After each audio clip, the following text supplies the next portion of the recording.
Hey, what's up, good people? It's Happy Friday. Happy Friday. Happy Friday. It is Friday. It is April 21st, and it's 3:42 in the a.m. And now I am in my devotionals that I'm reading just for today. And right off the bat, I'm in my feelings. uh, yeah, right off the bat, it hits. Um, the opening salvo, if you will, is we have found that we had no choice except to completely change our old ways of thinking or go back to, this says using, I want to say, or go back to being unhealthy, go back to our dysfunction, go back to our hurt, go back to our pain, go back, regress. Fill in that last part if you're not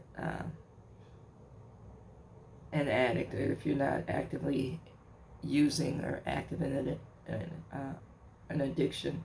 But I know we are all in recovery. Amen. So let me read this again.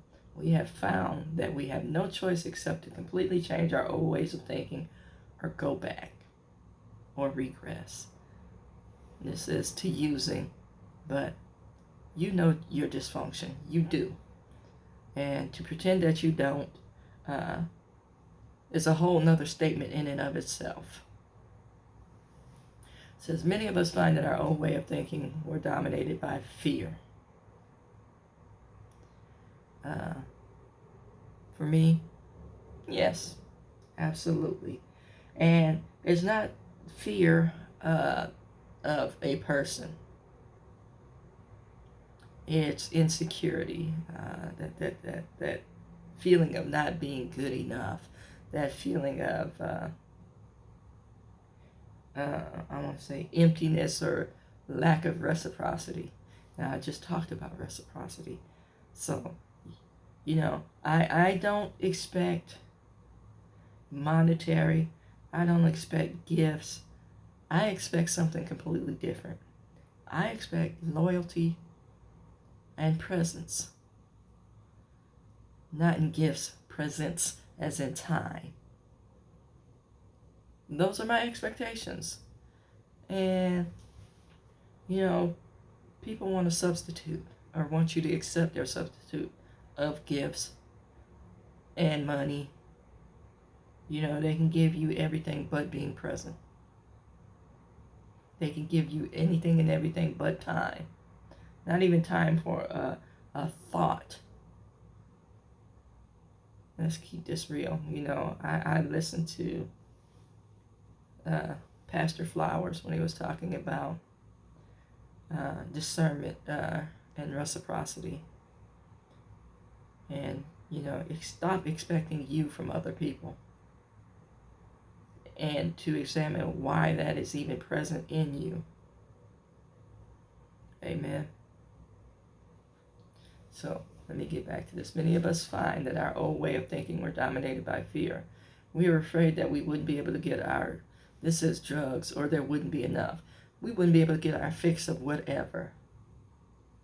And what's funny is, when you come into the presence of God, or the knowledge of God, you're still living God adjacent, mind you. But when you come into the presence of God, everything that you used as a substitute hits different. You won't be satisfied. That fix is not going to satiate that appetite. Amen. And you can run around and still try to live wild, foul, but it's never going to be the same, because now you know God, and He's not going to allow that.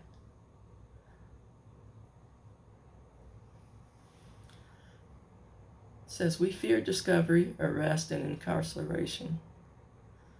When we're living foul, we just fear discovery. And then when we are discovered, we go hard. Or we speak hardened. Amen. And then we seek to punish people for our stuff. Amen. Further down the list are fears of financial problems, homelessness, overdose, and illness. That doesn't come with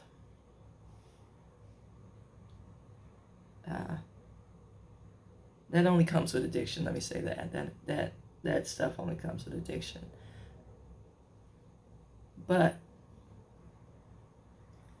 I know living riotously can lead to financial problems, just unchecked spending.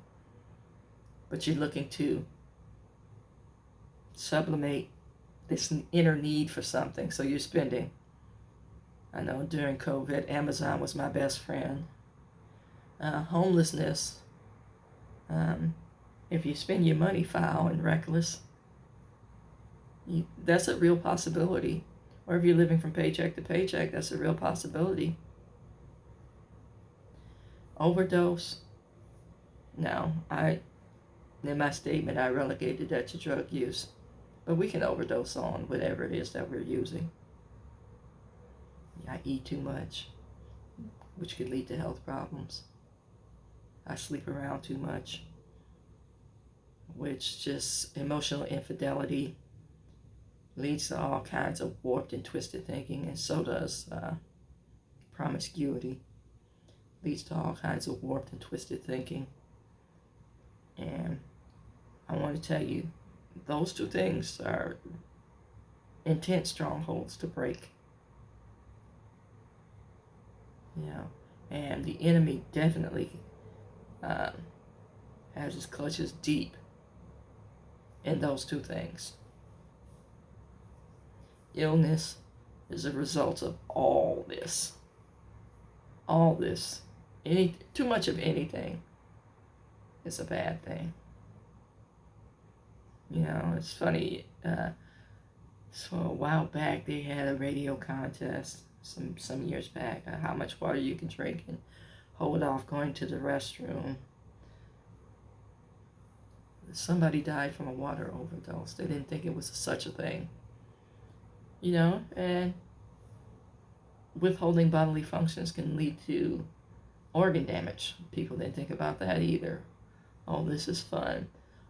Just like they had on the internet the Tide Pod challenge and the cinnamon challenge, and just all kinds of insanity. And us being who we are, we're always up for the challenge, but we never think about the outcomes. Amen. So my challenge to you, since we're up for it, is to get into the Word and examine your fears and why they're there, and then put on the full armor of God. Amen.